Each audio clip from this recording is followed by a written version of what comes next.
바랍니다. 바울이 2차 전도여행 중에 처음 유럽 지역에 교회를 세우게 된 그 지역이 도시가 빌립보 도시입니다. 빌립보 교회이죠. 빌립보 교회에게 쓴 편지, 성경이 바로 빌립보서입니다. 유럽 지역에 빌립보서 이후에 두 번째로 지은 교회가 오늘 본문 데살로니가 교회입니다. 사도 바울은 빌립보 교회에서의 사역을 멈추지 않고 그곳에서의 열매를 얻은 것으로 만족하지 않고 더 나아가 주님의 지상태의 명령을 진행하기 위해서 최선을 다하여 또한 열심으로 복음을 증거하는 사역 가운데 나아가며 교회를 세우게 됩니다. 데살로니가 도시는 마게도냐 지역의 수도이기도 합니다. 마게도냐 지역은 굉장히 넓은 지역인데요. 이 지역 안에 데살로니가 도시는 알렉산더 대왕의 아내의 이름을 따서 만든 도시입니다. 유명한 사람이 데살로니가에서 태어났는데요. 바로 알렉산더 대왕의 스승인 아리스토텔레스의 고향이기도 합니다. 그만큼 대도시이고 교육이 발달되어 있고 종교가 발달되어 있는 그 도시에 누가 관심을 많이 가졌는가? 상업적인 도시이고 도시가 발전하다 보니까 돈의 흐름이 있습니다. 여기에 관심을 가장 많은 사람이 바로 유대인이었습니다. 빌립보 도시에는 무엇이 없었죠? 유일하게 회당이 없었습니다. 왜 그럴까요? 유대인이 없었기 때문입니다. 그러나 데살로니가 지역에는 세계 1차, 2차 대전 때에도 가장 중요한 도시였기 때문에 소아시아에서 유럽으로 잇는 가장 중요한 그 역할이 바로 마게도냐 이 도시에서 있었습니다. 마게도냐 지역에 데살로니가 도시에서 있었습니다. 그 정도로 데살로니가 지역이 굉장히 상업도시이고 항구도시로 성장하는 그런 곳입니다. 그러다 보니까 당연히 유대인들이 관심을 갖게 되고 회당이 많았던 것이죠. 그 회당이 많았던 그곳에 사도 바울은 회당에 들어가서 강론을 하게 됩니다. 그러니까 전에 알고 있었던 구약에서의 내용도 추가적으로 예수 그리스도, 그가 바로 예수다라는 것을 전하는, 강론하는, 선포하는 그 사역을 회당에서 하게 되죠. 그 회당에서 복음을 증거했을 때 유대인들은 적개심을 갖게 됩니다. 아니 이 사람 뭐지? 이 사람이 이런 말을 하지? 우리가 가르치고 우리가 혜택을 얻고 있었던 것, 우리에게 이익이 됐던 것을 이 사람이 뺏어가는 것 아닌가? 우리의 추종자들을 바울이 뺏어가는 것 아닌가라는 생각도 갖게 됩니다. 그 이후에 사도 바울은 유대인의 회당을 떠나서 유대인의 영향력 아래 있지 않은 다른 이방인들에게 복음을 전하게 되고, 그리고 그들이 복음을 받고 예수를 영접하게 되는데요. 데살로니가 지역에서의, 도시에서의 모든 상황을 사도행전 17장에서 자세히 설명하고 있습니다. 그러니까 오늘 본문의 말씀과 사도행전 17장의 말씀을 연결해서 보면 더 자세히 이해할 수 있게 됩니다. 사도행전 17장 4절 말씀을 함께 읽겠습니다. 시작. 그 중에 어떤 사람 곧 경건한 헬라인의 큰 무리와 적지 않은 기브인도 권함을 받고 바울과 실라를 따르다. 보십시오. 헬라인, 이방인들도 바울을 따르게 되고 또 큰 무리가 따랐죠. 그 다음에 꽤 많은 어떤 사람이요? 귀부인. 오늘날로 말하면 뭐라면 좋을까요? 된장녀. 모르시죠? 하여튼 돈이 꽤 있는 우리 사모님들. 누가 적개심을 가질까요? 유대인들이 시기 질투하면 적개심을 갖게 됩니다. 그러다 보니까 사도 바울이 공격을 받게 돼요. 공격받고 핍박받고 오해를 받기도 하고 기타 등 여러 가지 문제가 생기게 되면서부터 사도 바울에게 공격을 하는 그러한 방법이 굉장히 좀 촌스러운 방법을 사용하는데요. 사도행전 17장에서는 유대인들이 어떤 사람을 고용하는데 17장에서 이렇게 표현합니다.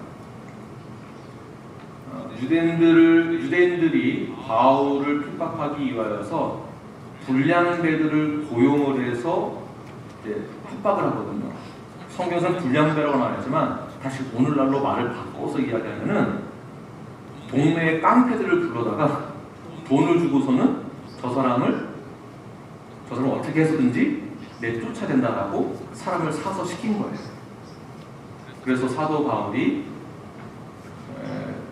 도망가게 되고 어쩔 수 없이 떠나게 되죠. 죽이려고 되니까. 그리고 사도 바울 이외에 다른 예수 믿는 야손의 형제들과 그 외의 성도들이 옥에 갇히게 되고 또 핍박받게 되고, 그러나 죄는 없기 때문에 풀어주기도 뭐하고, 그러다 보니까 보석금을 주고 받고 이런 식으로 해서 사도 바울의 사역을 무너뜨리고자 하는 유대인의 공격이 있었습니다.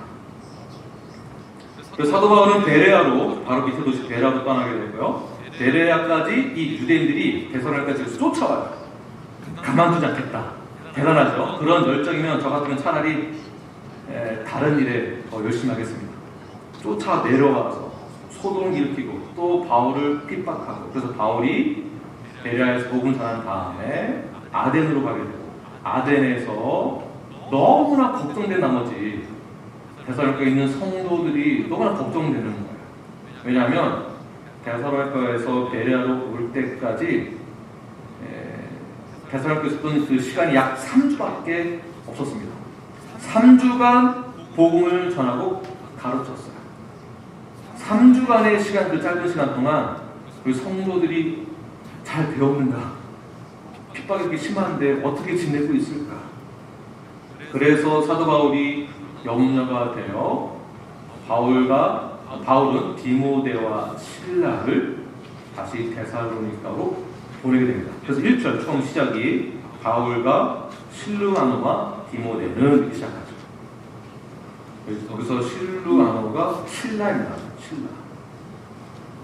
자세히 보시면 바울과 실루아노와 디모데는 이렇게 시작하는 오늘 본문의 말씀과는 반대로 다른 성경 구절에서는 로마서나 또는 갈라디아에서는요 이렇게 시작하죠. 사도된 나 바울은 이렇게 시작합니다. 이 차이점이 있어요. 왜 이렇게 차이점을 두고 말하고 있을까요? 로마서와 갈라디아서에서 말하고 있는 사도를 강조하고 있는 그 이유는 교회 안에 바울의 사도권을 부정하는 그러한 부류가 있었기 때문에 그렇습니다. 잘못된 교리를 가르쳐주고 사도 바울이 전했던 그 복음은 잘못된 것으로 가르쳤던 거짓된 교리와 선생이 있었기 때문에 사도 바울은 잘못된 것이다. 내가 진짜 사도다. 내가 가르친 이 복음이 예수를 증거하는 것이다라고 정확하게 이야기하고 있는 것을 볼 수가 있습니다. 반면에 데살로니가 교회에게는 사도라고 강조를 하지 않습니다. 왜 그랬을까요? 왜 그러냐면 그만큼 바울과 데살로니가 교회 성도들의 신뢰감이 두터웠다는 것을 말하고 있는 것입니다. 신뢰감이 있고 친근감이 있었고 사도라는 호칭을 사용하지 않더라도 존중해 주었습니다. 자신을 변론하지 않아도 교회 성도들은 사도의 권위가 바울에게 있다라고 인정했다는 것이에요. 사도 바울이 전했던 복음을 그대로 받아들였고 여전히 지속적으로 그 복음대로 살아내고 있다는 것을 말하고 있는 것이에요. 의심하지 않았다라는 것입니다. 여기서 우리에게 주는 메시지는 무엇이냐면 성도 여러분들이 분명히 성경을 보고 읽고 연구하고 공부할 때 혼자 했을 때의 위험성이 반드시 있다라는 것과 두 번째는 거짓된 교사에 의해서 잘못된 길로 갈 수 있다라는 것이 다른 교회에서 증명되었던 것처럼 오늘 본문에서는 이 교회에서는 사도와의 관계, 바울과 즉 교사와 목사와의 관계가 두터울수록 친분 관계가 깊을수록 신뢰감이 쌓여지면 쌓여질수록 제자훈련과 성경 공부를 통하여서 서로 신뢰감이 쌓여서 목사가 전하는 모든 그 말에 대해서 확신을 갖고 있었다는 것이에요. 이것이 중요합니다. 저 여러분 모두가 우리 교회에서 성경 그대로 가르치고 그 그대로 받으시는 그리고 믿으시는 저와 여러분이 되길 간절히 축원합니다. 그러나 제가 잘못된 교리를 가르치는 경우가 있을 때에는 여러분들이 그것 또한 분별할 수 있으셔야 됩니다. 꼬투리 잡는 거 말고 실질적으로 제가 잘못된 교리를 가르치는 것에 대해서 이 교리는 제가 해석하는 교리가 따로 있을 수도 있고요. 그러나 저희가 갖고 있는 교리는 어디에 국한되어 있냐면 어디에 기준을 두고 있냐면 바로 SBC에서 선포하고 있는 가르치고 있는 신앙 고백서가 있습니다. 그것이 바로 Faith and Message. 저희들이 제도를 해서 배웠던 내용들이에요. 이 내용을 우리 교회가 따른다라고 제가 가르치는 것이 아니라 원래 우리 교회가 이 신앙 고백서를 따른다라고 선포하고 시작하는 것이 우리 눌라도 교회입니다. 제가 저희 교회 담임 목사가 될 때에도 이 신앙 고백서를 그대로 따르겠습니다라고 시작하는 거예요. 그러니까 저의 의견에 따르는 것이 아니라 이 기준에 따르는 거예요. 이 기준은 성경을 근거로 하고 있습니다. 이것이 성경의 권위보다 높다라는 것이 아니라 성경의 근거로 한 신앙 고백서이기 때문에 따르는 것이에요. 그러므로 신앙 고백서가 어떤 내용인지 궁금하시죠? 제자반에 들어오시기 바랍니다. 그리고 이 신앙 고백서에 의하여서 좀 더 감추려서 언약서를 만들게 되죠. 약속을 하는 거예요. 그 약속에 따라서 저희가 이 약속을 그대로 따르겠습니다. 믿겠습니다. 이 신앙 고백서대로 지키겠습니다. 우리 신자 목사님 사역자로 우리 함께 할 때 선서하였죠. 우리의 신령의 신앙을 지키겠습니까? 그 말에 뭐라고 답변했습니까? 아멘 했습니다. 신령의 신앙을 지키는 거예요. 우리 교회의 이 신앙 고백을 지키는 거예요. 그렇다면 우리 교회의 신앙 고백과 다르게 믿는 분들이 있다고 한다면은 그래서 이러한 기준 안에서 한 마음이 되어야 된다. 성경적으로 하나가 된다. 이 믿음을 지키는 것, 이 신앙을 지키는 것이 우리에게 중요합니다. 이러한 신앙 고백에 의해서 교회가 세워졌는데 성도들이 대선교 교회 성도들이 이러한 훈련이 1년, 2년, 3년도 아니고 3주예요. 불안하겠죠. 3주 만에 뭘 배웠을까? 이 사람들이 3주간 동안 제자훈련 받고서 이 믿음을 지킬 수 있을까? 굉장히 걱정이 되었습니다. 그래서 이 두 사람을 파송하게 되었고, 그리고 데살로니가 교회에 가서 둘러보고 난 다음에 사도 바울이 고린도 지역으로 옮겼을 때에 디모데와 실라가 방문하게 다시 돌아오게 됩니다. 그때 데살로니가 교회의 소식을 가지고 오게 되죠. 어떤 소식이 있을까요? 어떤 소식을 들었을까요? 여러분들은 어떻게 생각하시나요? 좋은 소식이 들었을까요? 나쁜 소식이 들었을까요? 3주 나는 거 기억하십시오. 3주 만에 어떠한 발전이 있었을까? 한번 생각해 보세요. 데살로니가전서 1장 7절 말씀을 함께 읽겠습니다. 1장 7절 말씀 시작. 마게도냐와 아가야에 있는 모든 믿는 자의 본이 되었느니라. 아멘. 보십시오. 3주 만의 훈련, 기대한다는 것 어불성설입니다. 그런데 들리는 소식이 무엇인가? 디모데가 가지고 온 소식은 마게도냐 성도들이 모든 지역에서 본이 되었다는 것이에요. 굿 이그젠플이 되었다는 것입니다. 놀라운 소식이죠. 바울이 얼마 동안 데살로니가에 머물렀습니까? 3주예요. 3주 동안 짧지만 굵고 좋은 질의 좋은 질적인 메시지를 가르치고 전했다는 것입니다. 유대인들이 핍박하고 옥에 가두고 예수님을 못 믿게 하려고 얼마나 많은 노력을 했을까요? 예수님 믿는다고 하면은 성경에 자세히 나와 있지 않지만 예수님 믿는다고 하면은 집에서 쫓아내고 예수님 믿는다고 하면 회사에서 쫓아내고 요즘이야 그런 거 별로 없죠. 제가 처음 신학교에 들어갔을 때 저는 뭐 당연히 신학교 가는 거 당연한 거예요. 그리고 반대하는 사람이 없어. 너무 편안하게 갔어요. 신학교 가면 박수 받아서 박수 받고 기도 받고 왔거든요. 축복 가운데 신학교 들어가게 되었습니다. 저는 다 그런 줄 알았어요. 당연히. 근데 제 친구, 친한 친구예요. 그리고 저희 교회에서 협력교회로 함께 관계가 되어 있는 교회가 상조도 교회예요. 김성우 목사님. 김성우 목사님이 저 처음 신학교에서 만났을 때 보기는 그렇게 안 보이거든요. 아주 좋은 집안에서 잘 자란 것처럼 보여요. 아주 좋은 집안에서 자란 걸로 보입니다.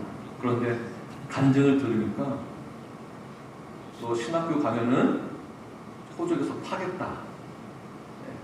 어머니가 반대했어요. 아버지도. 온 집안이 반대한데도 불구하고 신학교 온 거예요. 다시 한번 오늘 본론으로 돌아가겠습니다. 예수님 믿는다고 해서 그 당시에도 쫓겨났을 거예요. 회사에서 쫓겨나고 친구들 사이에서 따돌림 당하고 유대인들에게 공격받고 깡패가 찾아오고 때리고 친구들에게 소외당하고 가족들로부터 적대감을 받았을 때 야, 이게 내가 이렇게까지 하면서 신앙생활 해야 되겠는가? 내가 신앙생활 하는 게 자발적으로 우러나와서 되어지고 좋아서 해야 하는데 굳이 이러한 핍박을 받아가면서까지 내가 이거 해야 되겠는가라는 생각을 분명 했을 수도 있을 것이에요. 왜냐하면 3주 동안 교육받은 것으로는 이것을 뛰어넘기나 인간적인 생각으로는 불가능합니다. 신앙생활 잘하기 위해서 예배 빠지지 않고 드리고 제전련 받고 이렇게 하니까 주변에서는 예수쟁이라고 놀리고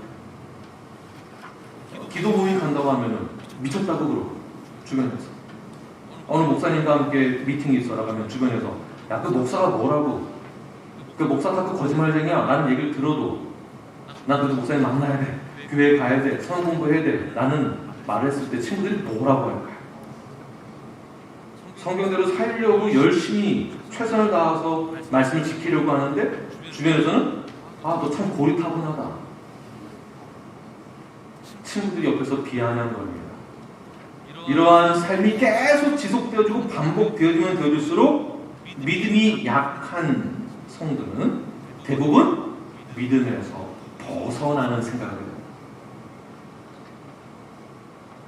신앙생활을 벗어 던지거나 예수님을 버리고 나가거나 3주예요. 3주. 무엇을 기대할 수 있겠습니까? 그러나 예상을 띄었고 데살로니가 성도들은 마게도냐와 아가에 있는 모든 믿는 자의 본이 되었다라고 합니다. 저는 여기에 엄청난 충격을 받았습니다. 율라이트 교회 몇 년 되었습니까? 21년 되었습니다. 올해가 22년 되는 거죠. 율라이트는 과거의 흔적과 히스토리를 뛰어넘어 예수의 흔적을 남기고 모든 믿는 자의 휘스턴 지역에서 모든 믿는 자들의 본이 되어지는 율라이트 교회가 되기를 간절히 축원합니다. 사람들의 예상을 뛰어넘는 거예요. 아, 저 교회는 그냥 안 돼. 뭐가 있었어. 여기서 교회란 누구를 말하는 것일까요? 목사 한 사람을 말하는 것일까요? 우리 교회에 세워져 있는 이 땅, 이 자리들을 말하는 것일까요? 바로 우리입니다. 저희들이 밖에 나가서 야 너처럼 믿을 거면 나 같은 교회 안 다닌다 이 말을 듣는 것이 아니라 너가 믿는 예수님, 너가 믿는 하나님 나도 믿고 싶다. 사람들의 예상을 뒤엎어버리는 그 역사가 우리에게 일어나기를 간절히 원합니다.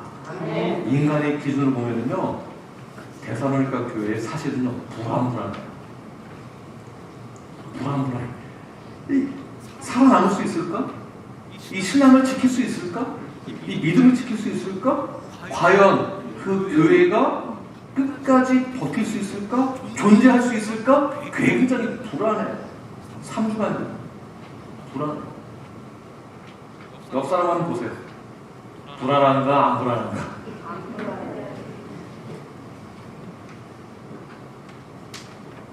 우리는요, 딱 보면은요, 이 사람 뭔가 불안한데 이런 생각이 들면 안 되네. 이 사람 버틸 수 있을까?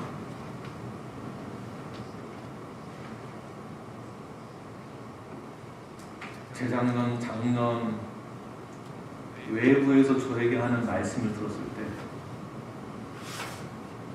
너희 끝났다. 이 얘기 굉장히 많이 들었습니다. 너희 끝났다. 너도 끝났다. 이 얘기 많이 들었습니다. 너도 끝이다. 사람의 기준으로는요, 불안해. 가능성이 없습니다. 인간은 연약하고 부족한 것도 많고 죄 투성이기 때문에 인간의 눈을 보면요, 불안해요. 굉장히 불안합니다. 그리고 저 보시면 어떠세요? 불안하시나요? 불안하면 안 되는데, 네. 우리 서로가 서로를 보았을 때 인간의 눈을 보면 불안하지만 그 중간에 누가 있습니까? 예수 그리스도예요. 예수 그리스도 때문에 불안해 보이는 것이 아니라 완전하게 보이는 거예요. 예수님 때문에 가능하다는 것입니다. 그래서 예상을 뒤엎고 데살로니가 교회가 3주간 훈련받았지만 영적인 전쟁에서 승리하게 됩니다. 모든 믿는 자들의 본이 되었다. 예상을 뒤엎는 모든 믿는 자들의 본이 되어지는 저와 여러분이 되길 간절히 축원합니다. 그래서 데살로니가 교회가 얻게 된 별명이 있어요. 이것을 꼭 기억하십시오. 어떤 별명인가? 믿음으로 소문난 교회입니다. 믿음으로 소문나는 교회. 저는 우리 눌라이프 교회가 믿음으로 소문나는 교회가 되길 간절히 축원합니다. 여러분들은 어떠한 소문을 들으셨나요? 눌라이프 교회에 대해서 어떠한 소문을 들으셨나요? 입에 담을 수 없는 소문을 들으셨나요? 말씀을 못 하시는군요. 이제는 그것을 뛰어넘어 믿음으로 소문난 교회를 여러분 나타내시고 그런 소문을 들으시는 저와 여러분이 되길 바랍니다. 이 소문은 누가 만들어내는가? 우리가. 그래서 우리란 나를 뺀 우리가 아니라 나를 받는 거예요. 저 사람만 잘하면 되가 아니라 이 손가락이 이렇게 나로 돌아가는 거예요.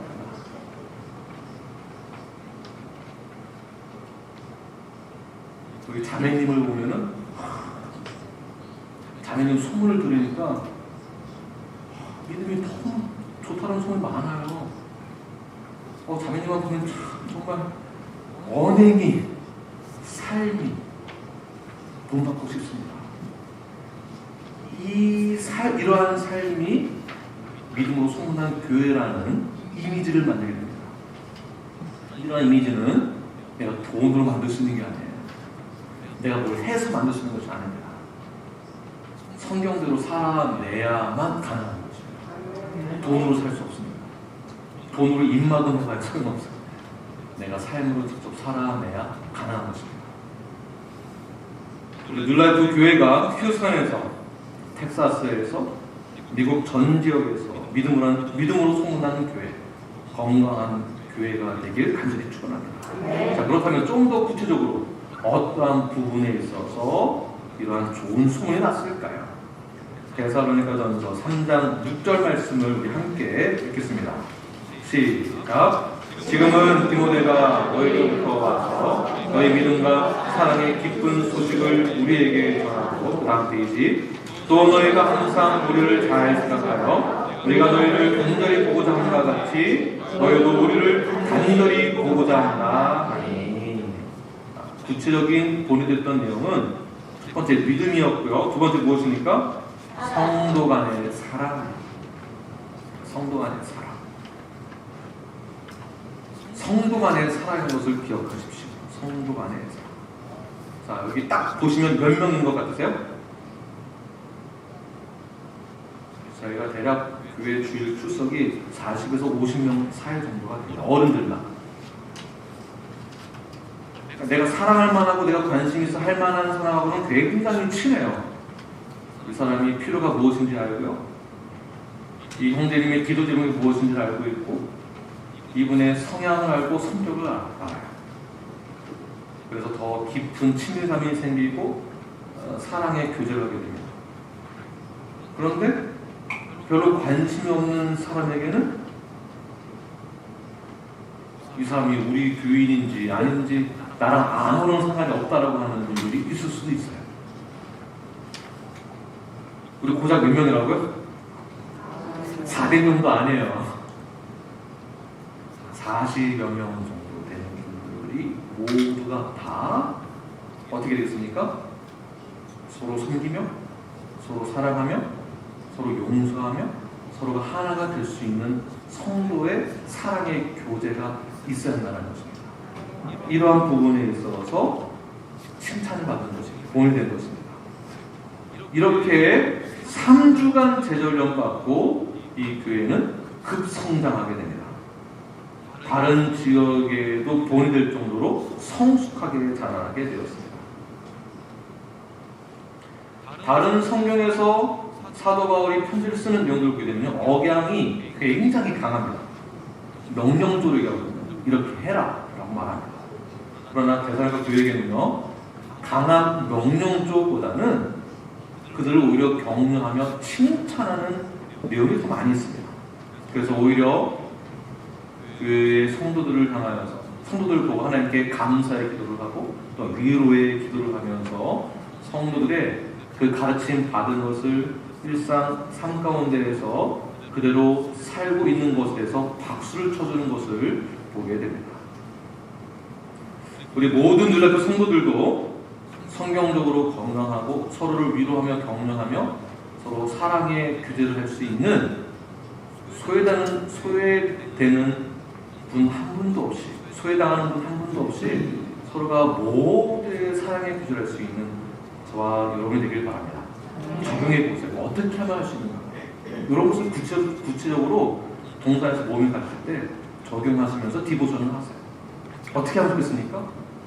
내가 먼저 찾아가야 되겠죠. 찾아가야 되겠죠. 내가 먼저 손을 내미는 누가 나한테 와주겠지 이것도 아니에요. 내가 먼저 가는 거예요. 내가 먼저 이분의 기도 제목이 무엇인지 먼저 물어보세요. 그리고 기도해 주세요. 그리고 관심을 가져주세요. 밥은 먹고 다니는지 어디 아픈 데는 없는지 그렇게 서로가 함께 서로를 신뢰하며 사랑을 나누시는 저와 여러분이 되길 바랍니다. 이것이 우리 교회가 가야 될 방향이고요. 영원 구원을 위한 사역 굉장히 중요합니다. 첫 번째죠. 그만큼 중요한 것이 교회 안에서의 우리의 이러한 교제입니다. 사랑의 교제. 이것 또한 중요한 사역입니다. 엄청나게 중요합니다. 이렇게 하지 않으면서 어떻게 외부 사역을 할 수 있겠습니까? 어떻게 도움을 증가하겠습니까? 내가 그러한 삶을 살고 있지 않으면서 우리는 영원 구원을 할 수 없습니다. 자, 우리는 데살로니가 교회에서 또 다른 부분에 대해서 생각을 해봐야 되는데요. 바울이 어떻게 복음을 전했길래 그렇게 짧은 기간 안에 능력 있는 교회로 성장하게 됐는가 굉장히 궁금하게 됩니다. 성도들은 복음을 어떻게 받아들였고 어떠한 삶을 살았는지 굉장히 궁금합니다. 자, 바울이 전한 복음 어떠한 복음이었을까요? 어떻게 복음을 전했길래 폭발적인 성장을 하게 되었을까요? 그 비결은 무엇일까요? 굉장히 궁금합니다. 저희들은 어느 회사에서 어떻게 사업을 해서 어떻게 했더니 연 매출이 증가되었다 이런 얘기를 들으면 굉장히 귀가 쏠깃해집니다. 사장님 어떻게 한 거예요? 아이템이 뭐예요? 어떻게 어프로치했어요? 어떻게 거래처를 뚫으셨어요? 어떻게 전략을 세우셨나요? 굉장히 궁금하죠. 이러한 것을 토대로 하여서 교회에도 적용하는 분들이 계세요. 어느 교회도 부흥을 했더니 그 교회가 어떻게 사역을 했는지에 대한 궁금증이 굉장히 늘어나게 됩니다. 어떻게 사역을 하셨나요? 어떻게 복음을 전하셨나요? 어떻게 아이들을 가르치셨나요? 이 어떻게, how에 대해서 궁금해하는 것을 볼 수가 있습니다. 데살로니가 교회는 짧은 기간 동안에 성장하는 교회입니다. 바울은 어떻게 복음을 전했을까요? 라는 이러한 질문은 잘못되었다고 볼 수 있습니다. 우리는 질문을 바꿔야 되겠죠. 어떻게 복음을 전했느냐가 아니라 무엇을 전했느냐. 지난주 설교의 내용에서 아이들에게 무엇을 가르쳤느냐고 말씀하고 있으니까 첫 번째 예수 그리스도 말씀입니다. 세 번째 어떻게 됩니까? 가르치는데 그냥 가르치는 것이 아니라 삶으로 나타내는 것이죠. 보여주는 것이죠. 본이 되어지는 거예요. 인간이 할 수 있는 방법은요, 사실 거기서 거기입니다. 어떻게 사업을 시작했는지 얘기를 들어보면은 그거 다 사실 알고 있는 거예요. 어떻게 교회가 성장했는지 얘기를 들어보면요, 사실은 다 알고 있는 거예요. 데이터도 많이 준비되어 있습니다. 축약해서 좋은 것만 딱 골라보면요, 뻔한 것만 나와요. 뻔해요, 사실은. 여기서 중요한 것은 방법이 아니라 내용이 중요하다는 것입니다. 무엇을 전했느냐,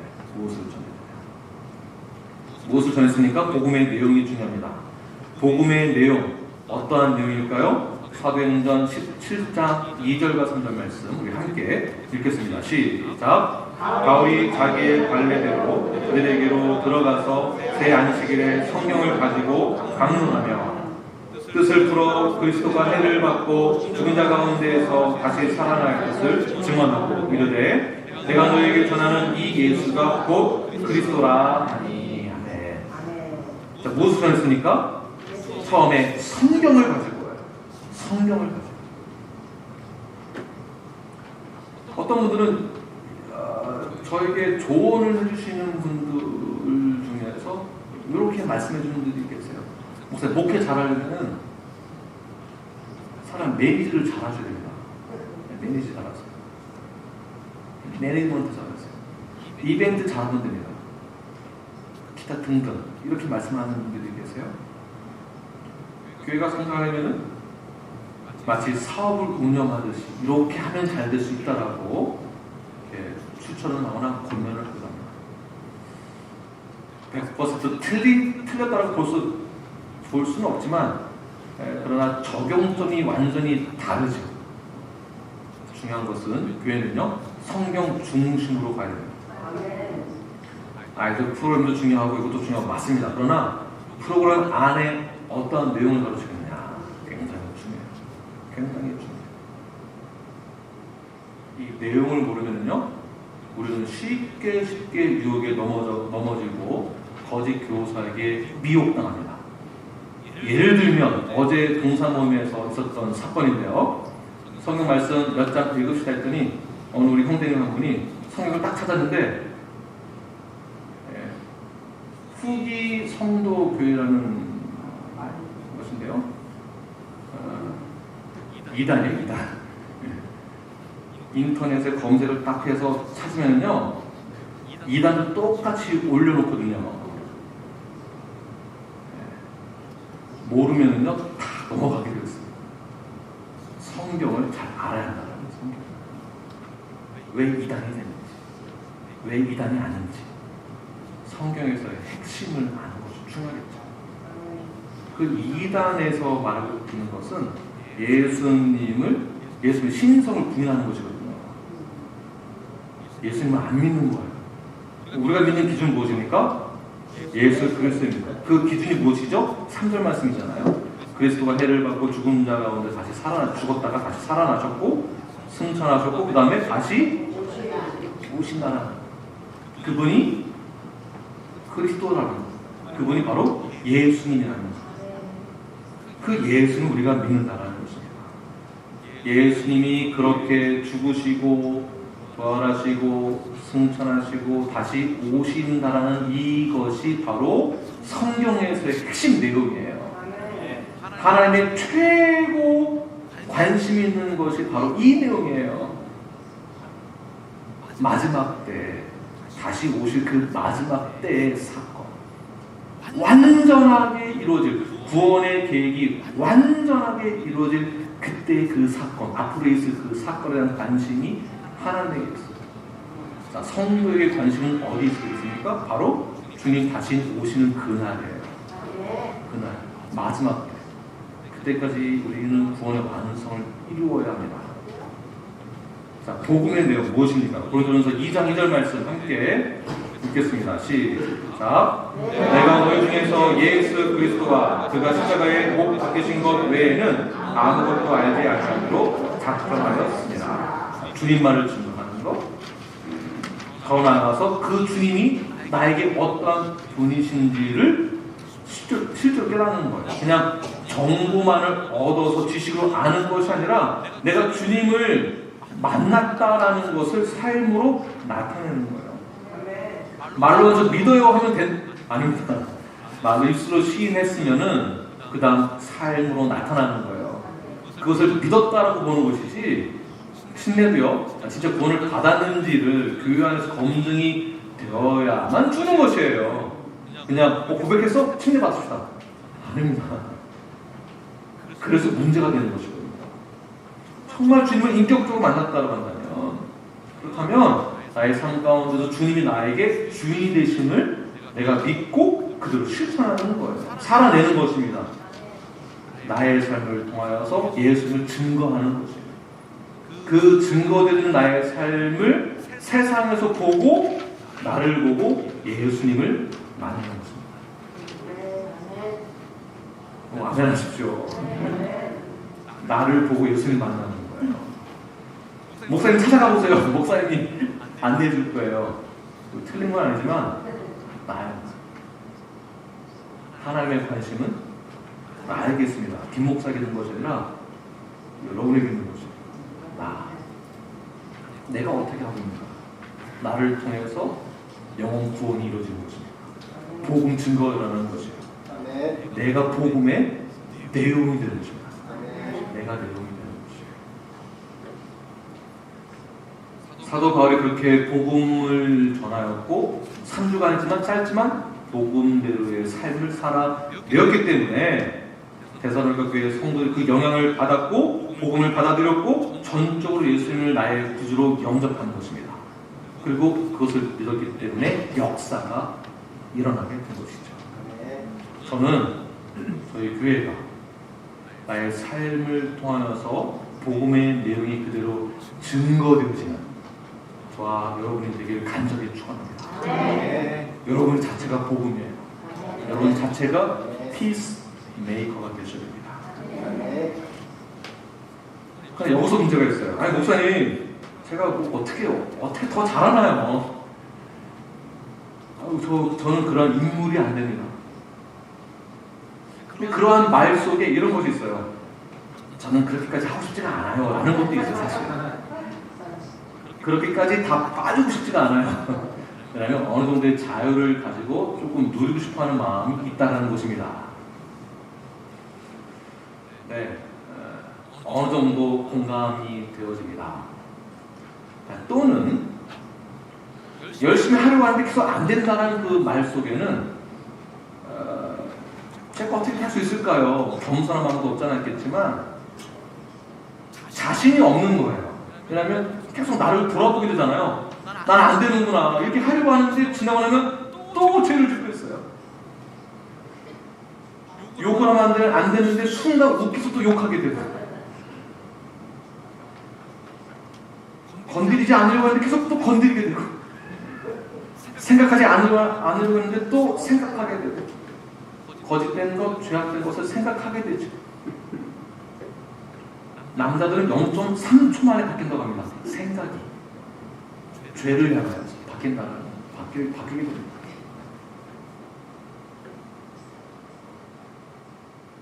굉장히 어렵습니다. 자, 이 말은 우리도 성도이지만 여전히 불완전함으로 예수님을 의지하면서 성화를 향하여 완전을 향하여 달려가고 있는 과정 가운데 있다고 보아야 하는 것이에요. 자, 목사는 완전한가? 완전합니까? 완전하지 않습니다. 완전하지 않으니까 그냥 냅두자. 맞습니까? 아닙니다. 말씀으로 계속 권면해서 목사라도 온전히 설 수 있도록 교회가 권면하게 되는 것이에요. 자, 자녀가 완전하게 잘 자라주면 좋은데 잘 자라지 못하고 있습니다. 어떻게 되나요? 그냥 냅두자. 제 원래 성격이 저렇고 인격이 저러니까 어떻게 알아서 되겠지. 냅두나요? 그렇지 않습니다. 최대한 노력을 하죠. 방 정리할 수 있도록 얘기도 합니다. 성경 읽으라고도 이야기도 합니다. 숙제하라고 말도 합니다. 그래서 지난주 말씀 안에서 가르치다의 그 원의 뜻은 보여주는 것도 있지만 잠언 22장에서 말하고 있는 내용이에요. 그 내용은요.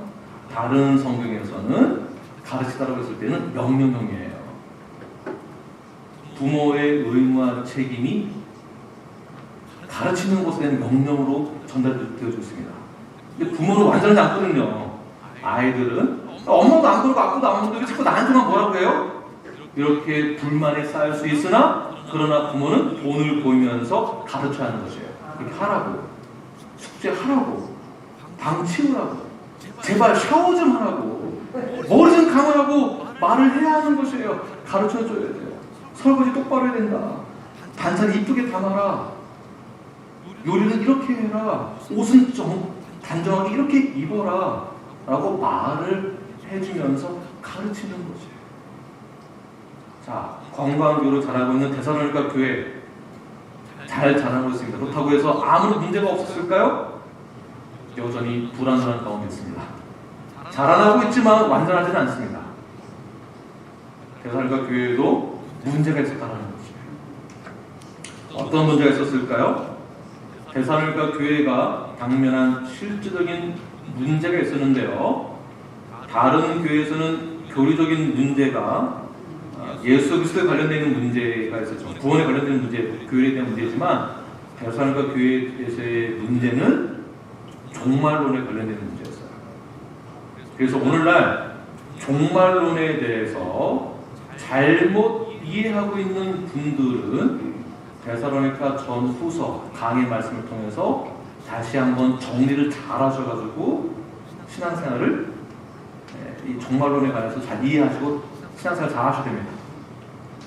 종말론에 잘못 빠지면요 완전 극단적인 현상이 일어날 수가 있어요. 그 극단적인 현상이 데살로니가 교회에 있었습니다. AD 52년부터 56년 사이에 예루살렘 성전 안에 여러 가지 문제가 있었어요. 이미 예수님이 예언했던 것이거든요.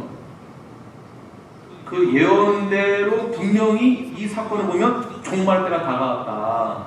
예수님이 분명히 올 거다라고 말했습니다. 분명히 지금이 종말이다라고 말하고 있습니다. 그러니까 성도들이 다 두려워하는 거예요. 이미 예수님 믿지 못하고 죽은 자들도 있고, 또 종말이라는 것 때문에 인생을 포기하고 사는 사람들도 있고, 종말이라고 해서 내 멋대로 하는 사람들이 있었습니다. 자, 오늘날 팬데믹 상황 터졌을 때 사람들이 뭐라고 말했습니까? 이거 종말이다. 끝이다. 라고 말했습니다. 어떤 분은 목사이면서 학자이면서 신학자이면서 교수이면서 기타 다양한 그런 일을 갖고 있는 분이 100% 장담하면서 말씀하셨던 내용은 무엇이냐면 앞으로 교회의 건물은 존재하지 않는다. 이제는 새로운 시대가 열렸다. 이제는 끝이다. 이제는 온라인으로만 예배를 드려야 된다. 이제는 그러한 시대가 도래하게 되었다라고 말했습니다. 자, 그러나 보십시오. 점점 규제가 완화되고 있습니다. 어떻게 변해가고 있나요? 원래 모습대로 돌아가고 있습니다. 원래 모습대로. 2주 동안 레스토랑 가보신 분 계시죠? 네. 마스크 쓰셨나요? 밥 먹을 때 마스크 쓸 수 없으니까. 예전처럼 돌아가기를 원하고 그리고 그렇게 돌아가고 있습니다. 그러나 종말론에 대해서 잘못 이해하고 있는 분들은 교회도 없어지게 될 것이다. 예수 다시 오시면은 이제 우리는 끝이기 때문에 내 멋대로 살겠다라고 해서 자기 마음대로 사는 분들이 있고요. 또 어떤 분들은 종말이니까 완전히 세상과 단절시키고 산으로 들어가는 분들이 있어요. 또는 지구로 들어가거나 또는 지하 벙커로 들어가거나. 종말론이 이렇게 무섭습니다. 이런 것처럼 대사람과 교회 안에도 교회의 존립이 어려울 정도로 혼란이 있었습니다. 종말론 때문에. 믿는 자들은 예수님의 재림의 때에 대해서 관심을 가져야 됩니다. 그러므로 모든 성도는 궁극적으로 종말에 대해서 올바른 신앙을 가지고 있어야 됩니다. 그리고 그러한 신앙을 가지고 건강한 교회로 만들어 가야 됩니다. 자, 그렇다면 주님이 오실 그때가 언제인지는 우리 아무도 알 수 없으나 그때까지 우리는 어떻게 살아가야 할까요? 이 질문에 대한 답이 데살로니가 전서 후서입니다. 예수님 오신 그날까지 우리는 어떻게 살아가야 할까? 자, 이 말은 우리는 어떠한 성도가 되어야 하는가? 우리는 어떠한 성도로서 살아가야 하는가라고 볼 수 있는 것이겠죠. 1장 3절의 내용을 보게 되면 어떻게 살아가야 되겠습니까? 믿음의 역사와 사랑의 수고와 인내를 가지고 살아야 된다고 말하고 있습니다. 이러한 종말 때문에 이러한 내용이 나오는 거예요. 어떠한 성도가 되어야 되겠습니까? 믿음과 사랑과 소망을 간직하면서 예수님 다시 오시는 그날까지 준비된 자가 되어야 한다는 것이겠죠. 9절 말씀을 인용한다면 참되신 하나님을 섬기는 성도가 되어야 된다. 이것이 사랑의 수고이다 라고 말하고 있습니다. 사랑의 수고, 소망의 인내. 데살로니가에서 말하고 있는 이러한 성경 구절인데 그냥 하는 말이 아니에요. 그냥 인내하라 이 얘기가 아니에요. 종말에 관련되어 있는 것 때문에 얘기하고 있는 것이에요. 주님 다시 오시는 그날까지 사랑의 인내, 소망의 인내, 사랑의 수고, 그 믿음과 소망을 가지고 살아가시는 저와 여러분이 되길 간절히 축원합니다. 어떠한 환난과 핍박과 또한 팬데믹 상황 가운데 있다 할지라도 흔들리지 마십시오. 지금 팬데믹 이후 포스트 코비드 때 가장 위험하게 생각하고 있는 이슈가 있습니다. 다른 게 아니에요. 무엇이냐면 정부에서나 CDC에서 권장하고 있는 것이 무엇이냐면 이러한 생각을 가지고 계신 분들은 빨리 병원 가서 의사를 만나보세요 말하고 있어요. 무엇이냐면 다른 사람들은 규제가 완화되면서부터 계속 좋아지고 있는데 나는 왜 이 모양이지? 나는 왜 안 되고 있지? 우리 이웃사람 이 가정은 굉장히 잘 된다고 하는데 왜 우리 가정은 이 모양이지? 아이들도 똑같습니다. 아이들도 내 친구는 팬데믹 때도 잘 되고 있는데 왜 나는 더 안 되지? 왜 성적이 올라가지 않지? 이러면서 우울증에 빠지는 케이스가 점점 증가되었다고 합니다. 이혼도 많이 늘어났죠. 그래서 이러한 우울증 비슷한 증세가 있는 분들은 빨리 의사를 만나야 된다고 이야기하고 있어요. 이것이 지금 가장 큰 이슈예요. 다른 건 아니에요. 우리 영적으로는 우리가 어떻게 됐습니까? 팬데믹 상황 가운데 있을지라도 그리고 점점 규제가 완화되면서 풀리고 있을 때에도 우리는 요동하지 않고 원래 하던 대로 하면 되는 거예요. 소망의 인내를 가지고 사랑의 수고를 하며 서로 섬기며 서로 감사하고 슬퍼하는 성도가 있으면 같이 함께 슬퍼해주고 기쁨이 있으면 함께 기쁨해주고 기도해주고 위로해주고 모이고 나누고 말씀 듣고 실천하고 또 격려하고 고면도 하고 이것이 교회 공동체가 해야 될 것입니다. 이것을 신학으로는 교회론이라고 교회론이 잘 정립이 되어 있는 교회는요 흔들리지 않습니다. 교회론이 잘 정립이 되어 있는 성도는요 흔들리지 않습니다. 이 말은 예수님 중심으로 살아가는 성도는 흔들리지 않는다는 것이에요. 우리 모든 성도가 한 사람도 빠지지 않고 소외당하지 않고 흔들리지 않는 믿음을 갖고 나아가시는 여러분 되길 바랍니다. 5장 24절 보게 되면 너희를 부르시는 믿부시니 그가 또한 이루시리라.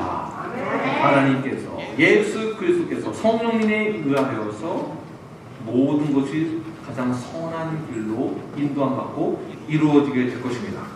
이렇게 이루어지게 될 것을 믿고 확신하며 나아가시는 저와 여러분이 되기를 간절히 축원합니다. 기도하겠습니다.